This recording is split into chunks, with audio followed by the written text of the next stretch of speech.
OTAs, they're happening. A lot of interesting stuff going on. So I thought we should touch on what's going on in Baltimore for a quick sec.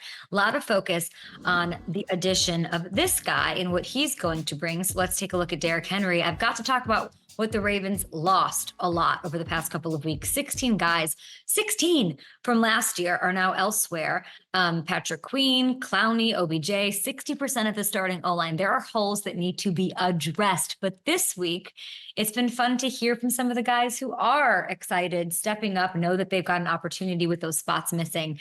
And one of them is 2023 I think third round pick, Trenton Simpson. Okay. He is taking Patrick Queen's spot next to Rowe. He's going to be next to Roquan, which has me excited, fans excited, players on the other ball by the side of the ball taking notice as well. Here is tight end Isaiah Likely and how he has looked in practice so far. I'm gonna give him a little credit today. He definitely beat me on the rep today. I know y'all seen it. I really like losing a lot, but he definitely, he's showing, that he's ready for the opportunity. I mean, he's showing that he definitely took this offseason. He's taking this offseason, well, like a pro. He's definitely showing that, what you guys seen on tape against Pittsburgh wasn't a fluke. He's fast, he's physical, he's listening, and he's really just, soaking everything up like a sponge. I mean, whatever Roquan tells him to do during the play or anybody, even coach, he's taking that and running with it. And he's not, scared to do anything in the defense. Okay, this is a big deal. I had Trenton Simpson on the show before he was drafted last year. So Ravens fans, as we're getting to know him and clearly loving him, here's a little something about what you need to really know about Trenton.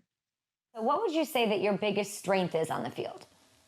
I would say definitely my spying the quarterback, blitzing. I feel like when I'm moving full speed, that 4-4-3 translate on the field every time I'm taking off and I'm moving at full speed. But I definitely blitzing. I feel like I have a great ability to understand angles, to tackle whoever has the ball, but really spying the quarterback and really blitzing off the edge. Like I know when I blitz, I'm going for the script sack. I'm always a turnover guy. Want to be a playmaker at all times. So that's definitely my best attribute.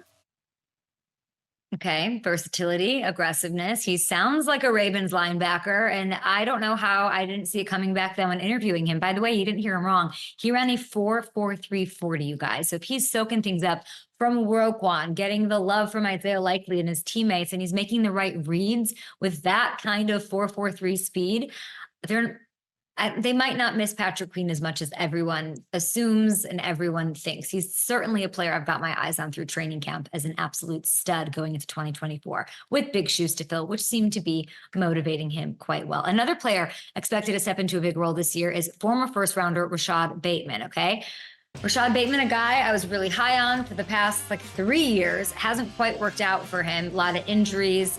We haven't seen him produce at the level that we all know and hope that he can.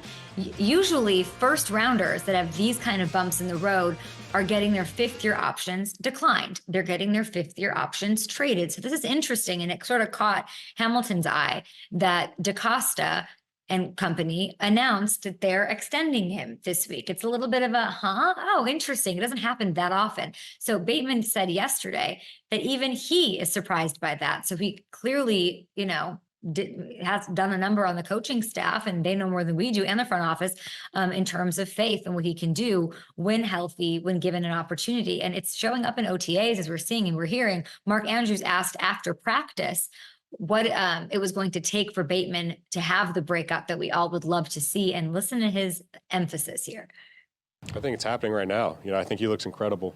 Everything, his route running is, catching the ball and being where he's supposed to be. He's got it down to a science. I know he's worked real hard, but, he looks as about put together as he's ever been. So this is going to be a big year for Rashad Bateman. I'm calling it now. Okay, so if he can do that, and I believe Mark Andrews and Zay and Derrick Henry and those tight ends, it's possible to think we're going to get, and the Lamar looking the way it is, this offense might be the best we've seen with a 2-time MVP. I don't even know what to make of that. Like the Ravens right now look like the scariest team in the NFL by far.